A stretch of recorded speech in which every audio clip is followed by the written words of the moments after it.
Assalamualaikum warahmatullahi wabarakatuh. Perkenalkan, nama saya Ike Setia Trisila, Unit Kerja SD Negeri 64 Bengkulu Selatan, Kecamatan Kedurang, Kabupaten Bengkulu Selatan. Di video pengimbasan kali ini saya akan sedikit mengulas tentang program Bintek Guru Belajar Seri Asesmen Kompetensi Minimum Tingkat SD Angkatan 11. Mungkin kalian akan bertanya-tanya, apa sih asesmen nasional atau mungkin apa sih asesmen kompetensi minimum tersebut? Nah, di video kali ini saya akan sedikit menjelaskan asesmen kompetensi minimum. Asesmen nasional adalah asesmen yang dilakukan untuk pemetaan mutu pendidikan pada semua sekolah, madrasah, serta program kesetaraan jenjang dasar dan menengah. Asesmen nasional itu ada 3 instrumen, ada asesmen kompetensi minimum, ada survei karakter, ada survei lingkungan belajar. Tujuan asesmen nasional itu sendiri adalah merupakan upaya untuk memperbaiki kualitas pendidikan secara menyeluruh. Asesmen nasional tersebut menghasilkan informasi akurat untuk memperbaiki kualitas belajar mengajar yang pada gilirannya akan meningkatkan hasil belajar siswa. Yang ketiga, asesmen nasional diharapkan mampu memberikan manfaat bukan sekedar nilai belaka. Nah, di sini asesmen kompetensi minimum. Asesmen kompetensi minimum merupakan penilaian kompetensi mendasar yang diperlukan oleh semua murid untuk mampu mengembangkan kapasitas diri dan berpartisipasi positif pada masyarakat. Asesmen kompetensi minimum sendiri terdiri dari 2 kompetensi yang mendasar. Adapun literasi membaca, ada juga literasi matematika.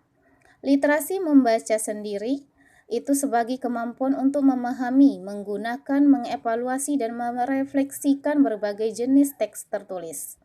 Sedangkan literasi matematika atau numerasi itu adalah kemampuan berpikir menggunakan konsep, prosedur, fakta, dan alat matematika.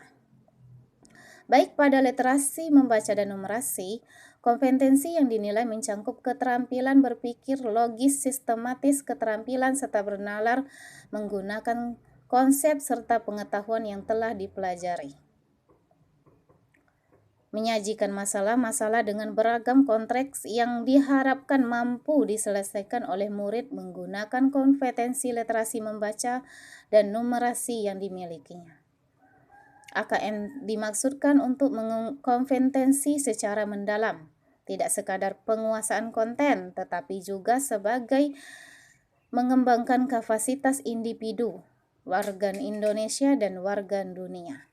Juga dapat berkontribusi secara produktif kepada masyarakat. Asesmen literasi membaca dan numerasi pada AKM dari 3 komponen, yaitu konten, proses kognitif, serta konteks. Pada tingkat SD terdapat 3 level pembelajaran, yaitu pembelajaran level 1, kelas 1 dan kelas 2, pembelajaran level 2 untuk kelas 3 dan kelas 4, pembelajaran level 3, kelas 5 dan kelas 6. Saat proses AKM, murid kelas 5 akan mengerjakan 30 soal untuk masing-masing literasi membaca dan numerasi. AKM dilaksanakan secara adaptif, sehingga setiap murid akan menempuh soal yang sesuai dengan kemampuan murid itu sendiri. Di sini, AKM tidak mengukur secara spesifik capaian belajar pada mata pelajaran. Namun, pelaporan hasil AKM dapat dimanfaatkan untuk perbaikan proses pembelajaran pada berbagai mata pelajaran. Tentunya didasarkan pada analisis hasil dari laporan asesmen kompetensi minimum. Itulah tadi video sedikit pembahasan dari saya tentang asesmen kompetensi minimum. Lebih dan kurang saya mohon maaf. Wabillahi taufiq walhidayah. Wassalamualaikum warahmatullahi wabarakatuh.